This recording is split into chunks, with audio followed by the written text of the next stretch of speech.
محبت کا نظارہ شان رمضان، دنیا کے غریبوں کا سہارا شان رمضان، پھر سارا جہاں دیکھے دوبارہ شان رمضان، ہے مومنوں کے دل کا اجالا شان رمضان، شان رمضان، شان رمضان، شان رمضان، شان رمضان۔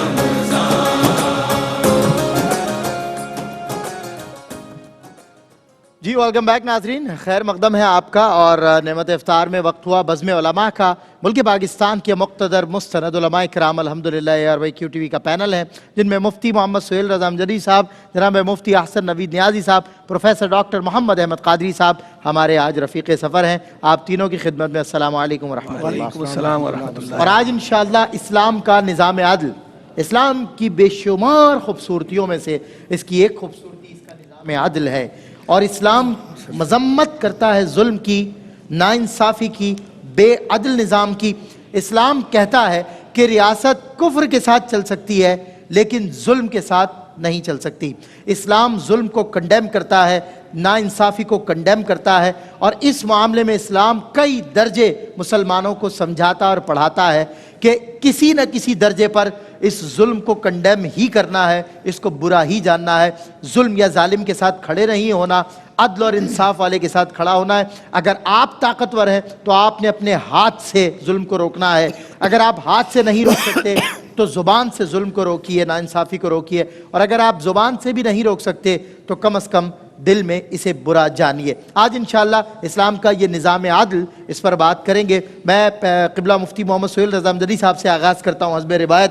مفتی صاحب قبلہ، یہ اسلام کا جو نظام عدل ہے، اس کے حوالے سے میں چاہتا ہوں کچھ اس کی ضرورت پر اور اس کی اہمیت پر کچھ وضاحت پیش فرمائیں۔ اعوذ باللہ من الشیطان الرجیم، بسم اللہ الرحمن الرحیم۔ جہاں تک سلمان بھائی عدل و انصاف کا تعلق ہے، اچھا عدل کا معنی ہوتا ہے کہ ہر شے کو اس کے مقام پر رکھنا، صحیح۔ اور عدل کا جو اپوزٹ ہے وہ ہے ظلم، کہ کسی بھی شے کو اس کے مقام سے ہٹا دینا۔ اچھا عدل ہم عام طور پر ایک ہی پیرائے میں لیتے ہیں، ایک ہی تناظر میں لیتے ہیں کہ کہیں فیصلے کی گھڑی آپ پہنچی تو وہاں پر آپ ظلم نہ کیجئے، وہاں عدل کیجئے۔ لیکن دیکھا جائے تو عدل وسیع تناظر میں ہے، اس کا سینیریو جو ہے وہ بہت وسیع ہے۔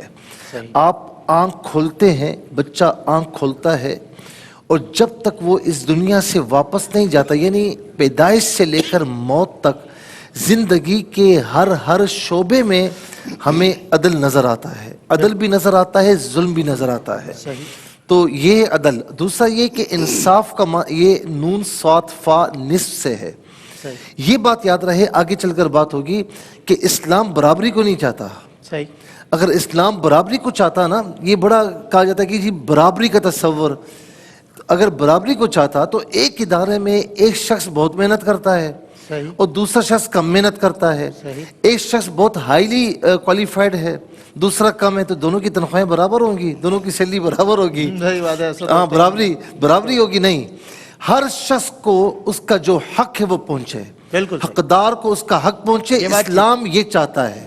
اچھا اب اس کی اگر ہم دیکھیں جو آپ نے فرمایا کہ اس کے فائدے کیا ہیں، اس کی جو فضیلت ہے، اس کا یعنی یہ مطلب معاشرے میں کیا معاملات رونما ہوتے ہیں کہ عدل و انصاف آ جائے، تو اس کے معاشرتی فائدے بھی ہیں اور دینی اور روحانی فائدے بھی ہیں۔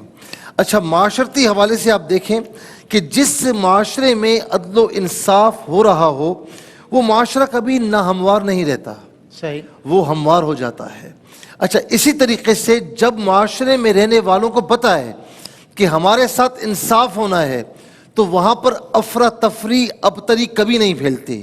جن معاشروں میں عدل و انصاف مفقود ہو جائے اور ایک عام بندے کو پتہ لگ جائے کہ غریب کے لیے الگ قانون ہے، امیر کے لیے الگ قوانین ہیں، تو وہاں پر جرائم کی شرح بھی بڑھتی ہے، وہاں پر پھر جرم بھی ہونا شروع ہو جاتے ہیں، اور مالداروں کے خلاف ایک یوں سمجھ لیجئے کہ غریب لوگ احساس کمتری کا شکار ہو جاتے ہیں. صحیح. تو جس معاشرے میں عدل و انصاف ہو وہاں پر یہ کام بھی نہیں ہوتا, معاشرہ ہموار ہو جاتا ہے, اور ہر ایک کے یہاں ہر ایک کو پتہ ہوتا ہے کہ ہمارے ساتھ عدل و انصاف ہونا ہے, ظلم نہیں ہونا.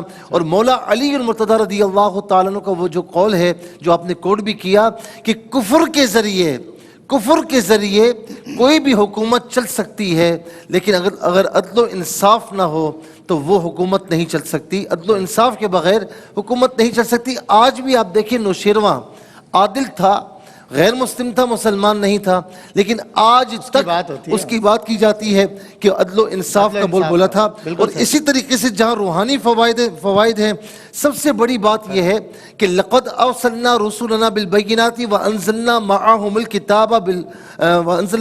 الکتاب والمیزان لیقوم الناس بالقسط. اچھا, یہاں پر آپ دیکھیں کہ بعثت کا ایک مقصد یہ بھی بتایا جا رہا ہے کہ تاکہ لوگوں میں عدل و انصاف قائم کیا جائے. یہ نبوت کے مقاصد میں سے ایک عظیم مقصد ہے.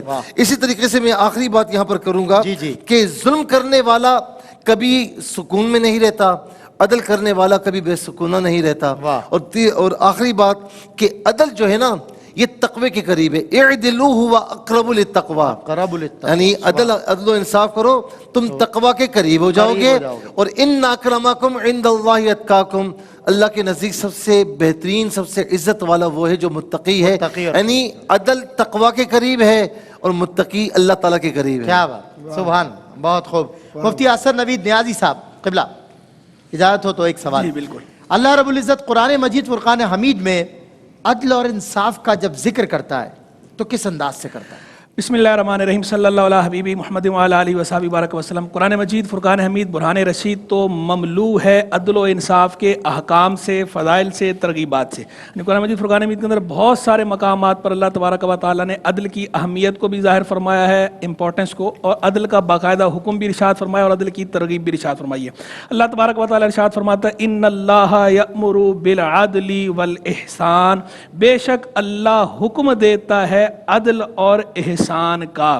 اب اگر اس آیت کو آپ تھورولی دیکھیں, ڈیپ انالیسس کریں, اس کے اندر ڈیپ ڈگنگ جس کو کہتے ہیں نا, اگر اس طرح اس کا انالیسس کریں گے تو عدل کا ایک محدود مفہوم یہاں سامنے نہیں ہے کہ یعنی جب فیصلہ کرو تو فیصلے میں ہی صرف عدل سے کام لو. وہ بھی عدل ہے, اس کی بھی اپنی جگہ پر اہمیت ہے اور اس کے بھی احکام دیے گئے ہیں باقاعدہ, وہ بھی قرآن مجید فرقان حمید میں موجود ہیں.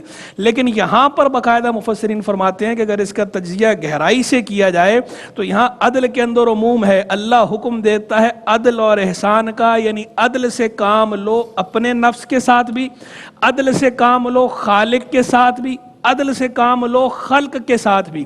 یعنی بندے کے تعلقات کی 3 ڈائمنشنز ہیں, 3D ہے یہ, 3 ڈائمنشنز ہیں. ایک جہت ہے بندے کے تعلق کی اپنے نفس کے ساتھ, تعلق مان نفس, وہ بھی عدل ہے, اس کے اندر بھی عدل ملحوظ رکھنا ہے. دوسری جہت ہے تعلق مال خالق, خالق کے ساتھ بندے کا جو تعلق ہے اس میں بھی عدل کو ملحوظ رکھنا ہے. اور تیسری جہت ہے تعلق مال خلق, خلق خدا کے ساتھ, مخلوق کے ساتھ تعلق, اس میں بھی عدل کو ملحوظ رکھنا ہے. عدل ان سب تعلقات میں عدل کو ملحوظ رکھیں گے تو کامل مومن کہلائیں گے, تو کامل مسلمان کہلائیں گے. ادروائز آپ کامل مسلمان, کامل مومن کہلانے کے مستحق نہیں. 6 جائے کہ ولی وہ تو اگلے درجات ہیں. کامل مومن بننے کے لیے ہی ان تینوں تعلقات کا درست ہونا اور ملحوظ رکھنا ضروری ہے. تینوں تعلقات درست کیسے ہوں گے؟ عدل کے ساتھ. بغیر عدل کے تینوں تعلقات درست نہیں ہو سکتے. تو ان تعلقات میں عدل کو ملحوظ رکھنے کا کیا مطلب ہے؟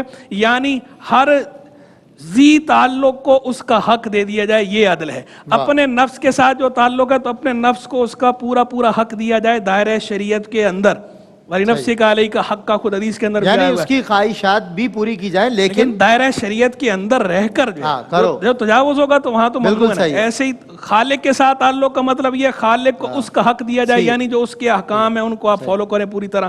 مخلوق کے ساتھ تعلق میں عدل کا مطلب یہ ہے کہ جو مخلوق کے حقوق ہیں وہ آپ وہ ادا کریں, یعنی حقوق النفس بھی پورے کرنے ہیں, حقوق العباد بھی پورے کرنے ہیں, حقوق اللہ بھی پورے کرنے ہیں. یہ ایک جامع تصور ہے عدل کا اسلام کے اندر. اور وَإِذَا قُلْتُمْ فَعَدِلُوا وَلَوْ كَانَ ذَا قُرْبَا، اور جب تم بات کرو تو عدل سے کام لو چاہے تمہارے رشتہ داروں کے خلاف ہی کیوں نہ ہو.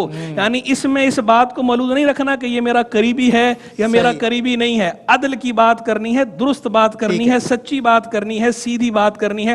وَلَا يَجْرِمَنَّكُمْ شَنَآنُ قَوْمٍ عَلَىٰ أَلَّا تَعْدِلُوا اعْدِلُوا هُوَ أَقْرَبُ لِلتَّقْوَىٰ. کسی قوم کی کچھ لوگوں کی عداوت تمہیں اس بات پر نہ ابھارے کہ تم عدل سے کام نہ لو. یعنی آدھا ہوں یا احباب یہ ہوں. ہوتا ہے ہمارے یہاں عداوت میں عدل بھول جاتے ہیں. آدھا ہوں یا احباب ہوں، ہر سطح پر عدل ملحوظ رکھنے کا حکم ہے. عدل کرو، ہوا اقرب للتقویٰ، کہ یہی تقویٰ کے قریب ہے. اور تقویٰ تو وہ ہے کہ اللہ تقویٰ متقین سے محبت کرتا ہے، اور یحب المقسطین، عدل کرنے والوں سے بھی اللہ محبت فرماتا ہے. اس عدل کا فائدہ یہ حاصل ہوتا ہے، اللہ کی محبت نصیب ہو جاتی ہے. واہ واہ مفتی صاحب، بہت خوب. میں پروفیسر ڈاکٹر محمد احمد قاری صاحب کی طرف بڑھتا ہوں. ہوتا ہے ایسا ہمارے یہاں کہ بے اعتدالی کا جو معاملہ ہوتا ہے، اچھا انسان یہ سوچے جب وہ کسی کے ساتھ ظلم کرے یا زیادتی کرے تو وہ یہ سوچے کہ وہ خود تو یہ شیطانی چال چل رہا ہے اپنے تہیں، مگر اللہ رب العزت سے تو نہیں چھپا ہوا. پلٹنا ہے سب کو عہد ہی کی جانب. مکمل کرو دائرہ اپنا اپنا، سوال اپنے اپنے، جواب اپنے اپنے. یہ کیوں اپنا اپنا؟ یہ کیا اپنا اپنا؟ پروفیسر ڈاکٹر محمد احمد قادری صاحب، اللہ کے ذاتی اور صفاتی ناموں میں ایک نام عدل بھی ہے، العدل. تو اس حوالے سے کچھ ارشاد فرمائیں کہ کیسا یہ فلسفہ ہے کہ اللہ نے اس نام تک کو پسند فرمایا اپنے لیے، العدل. اعوذ باللہ من الشیطان الرجیم، بسم اللہ الرحمن الرحیم. مولاي صلی وسلم دائما ابدا علی حبیبک خیر الخلق کلہم یا رب بالمصطفیٰ بلغ مقاصدنا واغفر لنا ما مضى یا واسع الکرم. بعد حمد و صلات کے علماء ہمارے پیارے بھائی احباب جو بیٹھے ہوئے ہیں، انہوں نے بہت خوبصورت پیرائے میں قرآن و حدیث کے سلسلے جو عدل سے جڑے ہوئے ہیں بہت زیادہ ان کو واضح کیا. اور آپ نے اسماء ذاتی و اسماء صفاتی کا یقیناً مطالعہ کیا ہوگا، اور احباب بھی اس بات کو جانتے ہیں کہ آج کا جو مغرب ہے وہ یہ کہتا ہے کہ ہم نے ایک اصول اپنی زندگی کا اپنایا ہے جس کو کہتے ہیں کہ پولیٹیکل کلچر. اس کے اندر اگر عدل کو نکال دیں تو پورا نظام زندگی ختم ہو جاتا ہے، اور عدل کو شامل کر لیا تو سب کچھ مل گیا. تو جس کا عادل سب کچھ ہو، اور جس میں العدل موجود ہو، اور جس میں ذات گرامی کی وضاحت سرور کشور رسالت صلی اللہ علیہ وسلم نے فرمایا کہ جو عدل سے کام لیتا ہے وہ قیامت کے دن اللہ تبارک و تعالی کے پاس نور کے منبر پر بیٹھا ہوگا. سبحان اللہ، سبحان اللہ، سبحان اللہ. بات سیدھی ہو گئی. سبحان اللہ. اب جس کی نسبت نور سے ہے وہ نور کی طرف جائے گا. قد جاءکم من اللہ نور و کتاب مبین، کیونکہ حضور سرتا پر نور ہے. جو حضور سے سیکھتے ہیں وہ نور ہی نور ہے. اور جو نور کی طرف نہیں جائے گا تو پھر وہ ناری مخلوق ہے، پھر نار کی بات کرے گی. اس کے معاملات شیطان کے حوالے ہیں. کیونکہ عدل جو العدل آپ نے کہا ہے، اور یہ العدل جو معرف باللام ہے یہ تخصیص ہے. اور معنی مرادی کیا ہے؟ معنی مرادی یہ ہے کہ ایسی ذات گرامی کہ جس کے آگے اور پیچھے کچھ نہیں ہے، صرف اور صرف وہ اپنی مخلوق کو اس راہ سے گزارنا چاہتا ہے اپنے عدل کا نظام دے کر کہ فَإِن تَنَازَعْتُمْ فِي شَيْءٍ فَرُدُّوهُ إِلَى اللَّهِ وَرَسُولِهِ، کہ اگر تم اپنے معاملات میں کسی تنازع سے گزرتے ہو، کسی اختلاف رائے سے گزرتے ہو، تو تم ایک دوسرے کو قتل نہ کرنا، نفرت نہ کرنا، برباد نہ کرنا چیزوں کو، کیونکہ اللہ ایسے لوگوں کو پسند ہی نہیں کرتا جو عدل سے ہٹ کر کام کریں. تو نظام مملکت یا نظم مملکت کی بنیاد جب عدل پر قائم ہوتی ہے تو اس عدل کے معاشرے میں نہ کوئی کمتر ہوتا ہے نہ کوئی برتر ہوتا ہے کہ ایک ہی صف میں کھڑے ہو گئے محمود و ایاز، نہ کوئی بندہ رہا اور نہ کوئی بندہ نواز. اب یہ بندہ نوازی اور صاحب و محتاج کے معاملات، صاحب کون ہے، محتاج کون ہے، دینے والا کون ہے، لینے والا کون ہے. ذرا اس طرف آئے. حضرت علی رضی اللہ تعالیٰ عنہ فرماتے ہیں کہ مجھے جنگ یمامہ کے بعد یمامہ کی طرف مجھے ایک حکم ملا حضور کی طرف سے صلی اللہ علیہ وآلہ وسلم، اور وہ یہ کہ تمہیں ہم نے جج بنایا، تم جاؤ.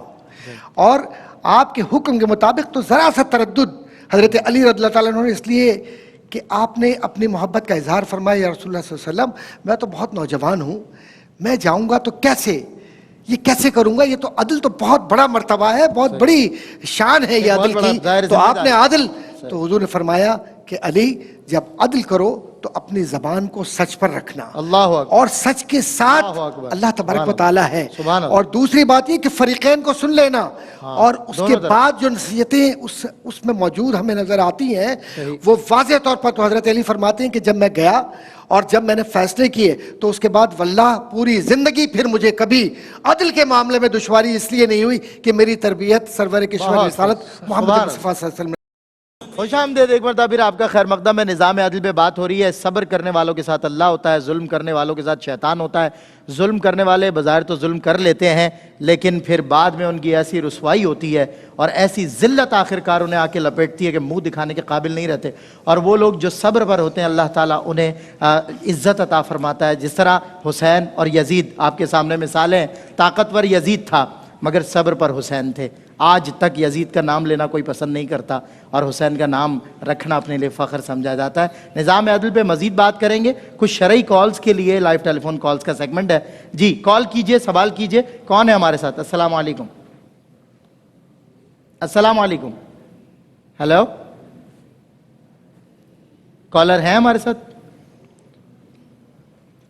جی ہیلو.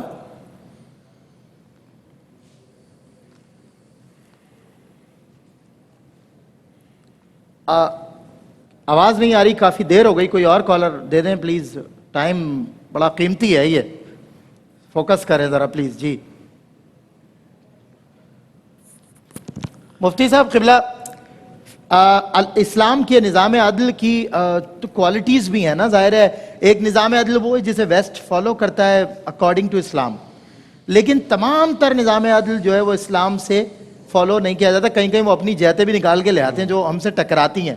لیکن اسلام کا نظام عدل اللہ اکبر کہ مطلب اپنی رسالت مآب نے ایک موقع پہ اپنی بیٹی کائنات کی سب سے عظیم ترین عورت کی بھی مثال پیش کر دی کہ وہ جو ایک مثال پیش کی جاتی ہے چوری کے معاملے میں ہاتھ کاٹنے والی. کالرز کو بھی لے لوں، 2 کالرز آ گئے ہیں. جی السلام علیکم.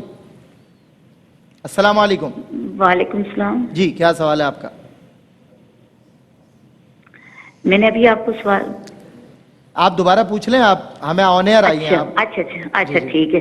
پہلے تو مفتی صاحب کو اور آپ سب کو میری طرف سے رمضان شریف مبارک ہو. بہت مبارک آپ کو بھی. خیر مبارک. اور یہ پوچھنا تھا میں نے کہ امام صاحب کے بیٹے ہیں جی، اور وہ تراویح پڑھاتے بھی رہے ہیں. وہ اپنے گھر میں نا انہوں نے 1-2 کمرے ایسے محلے میں کر دیے ہیں کہ ایک میں وہ خود تراویح پڑھا رہے ہیں، ان کے پیچھے جو بھی 1-2 حضرات ہیں وہ تراویح پڑھتے ہیں، اور دوسرے کمرے میں لیڈیز. دوسرے کمرے میں لیڈیز جماعت کے ساتھ پڑھتی ہیں. اچھا ہاں جی. تو میں نے پوچھنا ہے کیا یہ نماز ہو جاتی ہے اگر ایسا ہم پڑھیں؟ ٹھیک ہے انشاءاللہ وہ معلوم مسجد کرتے میں ہیں. کیوں نہیں پڑھاتے؟ جی مسجد میں کیوں نہیں پڑھاتے؟ سب یہ تو نہیں پوچھ سکا میں، وہ ایک الگ مسئلہ ہو جائے گا. اچھا وہ قاری صاحب کے بیٹے ہیں، غالباً قاری صاحب مسجد میں پڑھاتے ہوں گے تو بیٹا گھر میں پڑھاتا ہوں. تو بیٹے کو بدر چاولہ مسجد میں پڑھنا چاہیے. مفتی صاحب میں تو سوچ رہا ہوں آپ کے پیچھے سماعت کی تیاری کروں میں تراویح میں. اب کل ہی خیال آیا مجھے، تو آپ ذرا اس کے حوالے سے کچھ تربیت فرمائیں. ایک اور کالر ہمارے ساتھ ہے. السلام علیکم. وعلیکم السلام. جی کیا سوال آپ کا؟ عباس علی بات کرنا ہوں گجرانوالہ سے. جناب سوال پوچھیے. جی میرے 3 سوال ہیں. پہلا سوال یہ ہے کہ میں نے کچھ دن پہلے بھی آپ کو کال کی تھی تو وہ سنتوں کے بارے میں پوچھنا تھا. جی پوچھیے. جو 4 سنتیں شروع کی نمازوں میں ہوتی ہیں، 3 نمازوں میں جو پہلی 4 سنتیں ہوتی ہیں وہ دوسری رکعت میں اتحیات پر ہم بیٹھتے ہیں تو وہ کہاں تک پڑھ کے ہمیں تیسری رکعت کے لیے کھڑا ہونا چاہیے؟ یہ پرسوں سوال آیا تھا اور پرسوں اس کا جواب بھی دے دیا تھا تفصیل. پرسوں اس کی تفصیل سے جواب دیا تھا. آپ پتہ ہے سوال پوچھ کے پھر ٹی وی دیکھنا ہوتا ہے. سوال میں نے دیکھا تھا پھر آپ نے اگلے دن بتایا ہوگا. نہیں اس دن بتایا. چلیں بہرحال پھر بتا دیں گے. یہ تو پھر لمبی بحث ہو جائے گی. چلیں ایک اور کالر ہے ہمارے ساتھ. السلام علیکم. جی جی کیا سوال؟ محترم کون سا درود پڑھیں جس سے درود و سلام دونوں کا فریضہ ادا ہو؟ یہ میں بار بار پوچھ رہا ہوں. حضرت بار بار بتا رہے ہیں ہم، آپ سن ہی نہیں رہے. آج دوبارہ بتا دیں گے. کل آپ نے شاید دیکھا نہیں، ہم نے بتایا تھا. آپ بار بار پوچھ رہے ہیں، ہم بار بار بتا بھی رہے ہیں ماشاءاللہ سے، تو پھر بتائیں گے انشاءاللہ، کوئی مسئلہ نہیں. جی ایک اور کالر ہے ہمارے ساتھ. السلام علیکم. وعلیکم السلام. جی کیا سوال؟ سر سوال ہے، اب آپ کو پروگرام بہت پسند کرتا ہوں لیکن صرف ایک عرض ہے کہ آپ سر پہ امامہ رکھا کریں یا ٹوپی رکھا کریں. ٹھیک ہے رکھیں گے انشاءاللہ. آپ بھجوائیں مجھے کوئی اچھی سی ٹوپی یا کوئی اچھا سا امام، میں آپ کی خواہش ضرور پوری کروں گا. ایک اور کالر ہمارے ساتھ ہیں. السلام علیکم. وعلیکم السلام. جی کیا سوال ہے آپ کا؟ جی میرے 3-4 سوال ہیں. پوچھیے. اگر میں نے روزہ رکھ کر سادہ پانی سے بھاپ لے لی، کیا روزہ فاسد ہو جاتا ہے؟ سادے پانی کی بھاپ لے لیا آپ نے، یعنی وہ جو نزلے وغیرہ کے لیے جو اسٹیم ہاں لیا. جی. ٹھیک ہے، دوسرا سوال بتائیے. دوسرا سوال یہ ہے کہ بیڈ شیٹ چارپائیوں پر نہا کر بچے گیلے، بڑے بچے سب گیلے گیلے بیٹھ جاتے ہیں تو وہ گیلی ہو جاتی ہیں، تو ہمارے لیے کیا حکم ہوگا؟ بار بار وہ چینج نہیں ہوتی کیونکہ یہ وہ تو پاک بچے نہیں ناپاک ہوتی. ہوتے ہیں کیا؟ نہیں، بچے ناپاک ہوتے ہیں مفتی صاحب پوچھ رہے ہیں؟ نہیں ناپاک نہیں ہوتے، یعنی کہ وہ گیلے بڑی بیڈ شیٹیں ہوتی ہیں نا، وہ پاک نہیں ہوتی، وہ پاک کرنی مشکل ہوتی ہیں. پاک کرنی مشکل ہوتی ہیں بڑی بیڈ شیٹ جو. نہیں نہیں، بچے جو اور بچے چھوٹے جو ہوتے ہیں نا، نہا کے بڑے بھی کبھی کبھی گرمیوں میں اوپر بیٹھ جاتے ہیں تو وہ گیلی ہو جاتی ہیں، تو ہماری کیا وہ حکم مطلب ہوگا؟ بدن گیلا ہے اور اس پہ بیٹھ جاتے ہیں، جو ٹھیک ہے. خشک ناپاکی والی چادر جس پہ گمان ہے. ٹھیک ہے، بتائیں گے. ایک اچھا اور جی، کالر ہمارے ساتھ. السلام علیکم. جی السلام علیکم. اچھا، ایک اور کالر ہمارے ساتھ. جی السلام علیکم. جی السلام علیکم. ہیلو السلام علیکم. جی وعلیکم السلام. جی میرا یہ سوال ہے کہ اہل کشی جو. اچھا چلیں، ایک اور میں فقہی اور شرعی سوالات کے لیے آپ ہمیں کال کر سکتے ہیں. Next caller. السلام علیکم. السلام علیکم. وعلیکم السلام. جی کیا سوال ہے آپ کا؟ جی میرا سوال یہ ہے کہ میں نے ایک خواب دیکھا تھا، بہت کوشش کر. کیا ہوا؟ ان کی آواز کیوں چلی گئی؟ ڈراپ ہو گئی. چلیں ایک اور کالر ہمارے ساتھ ہے. السلام علیکم. ہلو السلام علیکم. جی وعلیکم السلام علیکم السلام. ورحمۃ اللہ. کیا سوال؟ جی ہمارا سوال، میں مدینہ شریف سے بات کر رہی ہوں. ارے ماشاء اللہ ماشاء اللہ. ہمارا سلام بولیے گا سرکار کی بارگاہ میں ہم سب کا. ضرور انشاءاللہ. سوال بتائیے. میرا سوال یہ ہے بھائی کہ جماعت سے نماز پڑھنا کیسا ہے؟ کچھ لوگ منع کر رہے ہیں جماعت سے پڑھنے کے لیے، ان کے عقائد کے لیے، لیکن عقائد. چلیں ایک اور کالر ہمارے ساتھ ہے. السلام علیکم ورحمۃ اللہ. السلام علیکم. جی وعلیکم السلام. میں سے بول رہا ہوں. آواز کٹ رہی ہے آپ کی بہت زیادہ، آواز صحیح نہیں ہے. جی جی کیا سوال؟ چلیں ایک اور کالر. السلام علیکم. وعلیکم السلام. کیا سوال ہے آپ کا؟ جی میرا سوال پہلا ہی ہے کہ ایام حیض میں کیا عورت اذان کا جواب دے سکتی ہے، ساتھ میں پڑھ سکتی ہے؟ ٹھیک ہے، حالت حیض میں اذان کا جواب. صحیح. ایک اور کالر ہمارے ساتھ ہیں. السلام علیکم ورحمۃ اللہ. جی جی وعلیکم السلام. کیا سوال ہے آپ کا؟ جی سوال کیا ہے؟ آ رہی ہے؟ جی آ رہی ہے. جی میں یہ بولنا چاہتی ہوں کہ میری مدر ہے. جی میری مدر ہے، ان کو انگلیوں پہ اتنی شدید تکلیف ہے، وہ بولتی ہیں کہ انگلیوں میں درد بھی ہوتا ہے، کوئی چیز چلتی بھی ہے درد بھی ہوتا ہے ان کو. اچھا صبح دوپہر شام تکلیف ہی تکلیف ہے. وہ بھی لائف سن بھی رہی ہیں، بلکہ مسئلہ ان سے کیا ہے؟ بات کرا دیتی ہوں، آپ کی اب بات کرتے ہیں. تو مسئلہ وہ کیا آپ ہے کو بتائیں، تکلیف کرنا کیا ہے اس حوالے اس سے آپ؟ مسئلے کا حل بتائیں کہ اس مسئلے کا کیا. اچھا صحیح ہے، انشاءاللہ بتاتے ہیں. ایک اور کالر ہمارے ساتھ ہے. السلام علیکم. السلام علیکم. السلام علیکم. وعلیکم السلام. سر جی میری بہن کیا سوال ہے؟ سر پوچھ رہا جبین کو انٹرنیٹ کے نیٹ ورک. چلیں نیکسٹ کالر. السلام علیکم. غالباً ڈراپ ہو گئی. جی کالر ہمارے ساتھ ہے. السلام علیکم. السلام علیکم. جی کیا اسی میں وقت ضائع ہو جائے گا، سوال ہی نہیں رہ جائے گا. جی کیا؟ جنت والا گال کر رہا ہوں. جی جی بتائیے کیا سوال ہے؟ میں خواب دیکھتا ہوں کالے سانپوں کے. جی کیا کرتے ہیں؟ اس کا جواب بتا دیں. خواب ہے. کالے سانپ آتے ہیں سب کو خواب. ٹھیک ہے ٹھیک ہے ٹھیک ہے. میں نے حقیقت میں بھی دیکھا ہے کالا سانپ. تو وہ خواب کی اور حقیقت سے تشبیہ ہوتی ہے. میں سنا ہے کہ وہ مفتی صاحب بتائیں گے انشاءاللہ. ایک دفعہ میں نے پوچھا تھا، آج بتائیں گے. ویسے میری گزارش یہ ہے کہ آپ لوگ خوابوں کی تعبیر کے حوالے سے کوئی سوال نہ کریں اور وظائف کے حوالے سے کوئی سوال نہ کریں. اور بڑی گزارش جو گزشتہ 8 برس سے میں کر رہا ہوں، مجھ سے پہلے والے 8 سال سے کر رہے تھے، 16 سال ہو گئے، کہ آپ لوگ ٹیلی ویژن کا والیوم بند کر دیا کریں. ہمارا وقت بڑا قیمتی ہوتا ہے جو ضائع ہوتا ہے. آپ کی وجہ سے بہت سارے کالرز کے سوالات رہ جاتے ہیں. تو ٹی وی کا والیوم بند کر کے ہم سے بات کیا کریں، شرعی فقہی سوال کریں. السلام علیکم. جی السلام علیکم. وعلیکم السلام. جی خاتون کیا سوال ہے آپ کا؟ جی میرا یہ سوال ہے کہ جب ہم نماز میں پڑھتی ہوں نا تو اس وقت بار بار بھول جاتی ہوں. نماز پڑھتی ہیں تو بھول جاتی ہیں بار بار، ٹھیک ہے. جی تو نماز پڑھتی ہوں نا تو بھول جاتی ہوں. صحیح. تو پھر دوبارہ جو ہے نا جیسے ایک رکعت، ہلو جی سن رہے ہیں آپ، بولیے. جی جی. ایک رکعت 2 رکعت پڑھتے ہیں نا، جیسے سنتے یا فرض نفل پڑھتے ہیں یا صحیح. فرض پڑھتے ہیں، تو پھر بیچ میں بھول جاتی ہوں نا کہ میں نے کیا پڑھا ہے. ہاں رکعت. ٹھیک ہے، 2 بالکل بتا دیں گے، ہم سمجھ گئے آپ کی بات، ہم بتائیں گے انشاءاللہ. کالر ہے ہمارے ساتھ. السلام علیکم. جی وعلیکم السلام. جی کیا سوال ہے آپ کا؟ جی سر عباس خان گل کر رہے ہیں پڑیانے تو. میرا سوال ہے یہ ہے پر یہ جو بدھ مذہب لوگ. اچھا ایک اور کالر ہے. السلام علیکم. وعلیکم السلام. جی کیا سوال ہے؟ ہلو آپ کا سوال کیا ہے؟ جی بھائی سلمان بات کر رہے ہیں آپ؟ جی بول رہا ہوں. بھائی مجھے نا مفتی سے صاحب کا نمبر چاہیے. مل جائے گا آپ کو، نمبر مل جائے گا آپ کو، ٹھیک ہے. ایک اور کالر ہمارے ساتھ ہیں. السلام علیکم.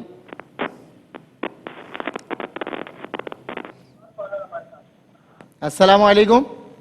وعلیکم السلام. جی کیا روزہ رکھ کے ماں بچے کو دودھ پلا سکتی ہے؟ کیا کہہ رہے؟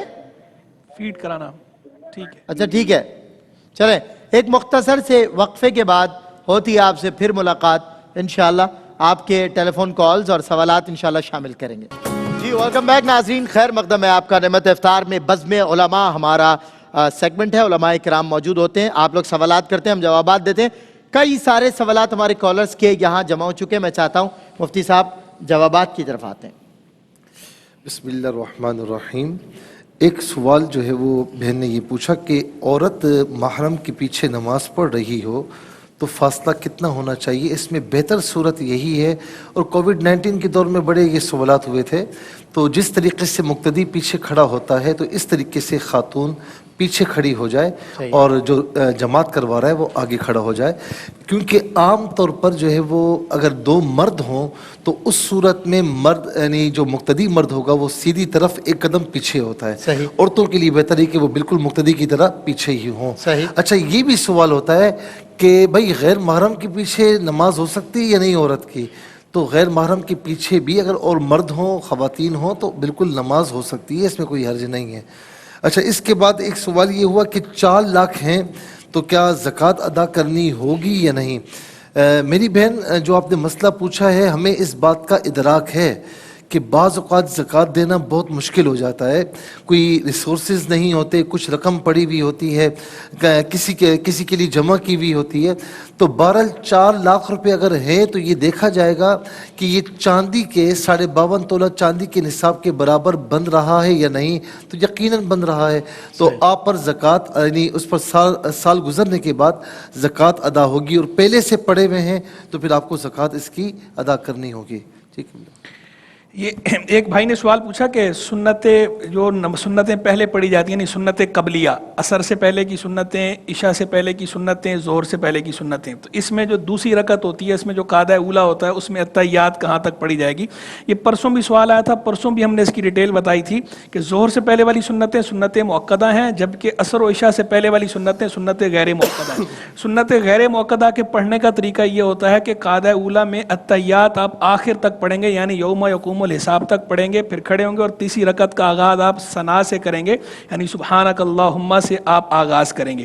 یہ طریقہ ہے سنت غیر موقدہ پڑھنے کا. سنت موقدہ پڑھنے کا طریقہ وہی ہے جو فرض پڑھنے کا، جو عام سنتیں پڑھنے کا طریقہ کہ آپ جو ہے وہ عبدو و رسولوں تک پڑھ کر کھڑے ہو جائیں گے، اور ثنا پڑھنے کی حاجت نہیں ہے تیسری میں. لیکن ساتھ ہی یہ بھی بتا دیا تو اس دن بھی اور آج پھر واضح کر رہے ہیں کہ اگر کسی نے سنت غیر موقدہ کو بھی سنت موقدہ کے انداز پر پڑھ لیا تو سنتیں بہرحال ادا ہو جائیں گی، نماز ادا ہو جائے گی، لیکن لیکن افضل اولا یہ ہے کہ سنت غیر موقدہ میں یوم یقوم الحساب تک پڑھا جائے دوسری رکعت کے قادے میں، قادہ اولا میں، اور اور آغاز جو ہے تیسری رکعت کا ثنا سے کرنا چاہیے. صحیح. آگے بھائی نے سوال پوچھا کہ روزہ رکھ کر سادہ پانی کی بھاپ اگر لے لیں تو کیا اس سے روزہ ٹوٹتا ہے یا نہیں ٹوٹتا؟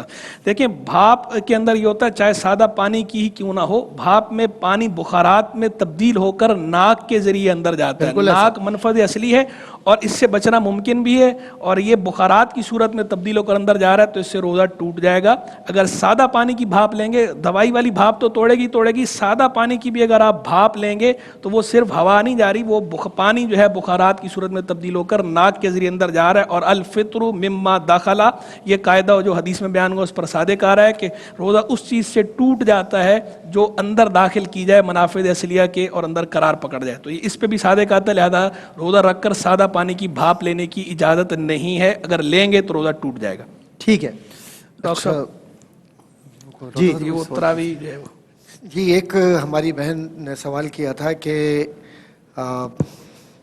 کوئی حافظ صاحب ہیں یا قاری صاحب ہیں، ان کے جو صاحبزادے ہیں وہ اپنے گھر میں دو الگ الگ کمرے ہیں، ایک میں خواتین ہوتی ہیں ایک میں مرد، تو وہ امامت فرماتے ہیں اور تراویح ان کے پیچھے لوگ پڑھ رہے ہیں.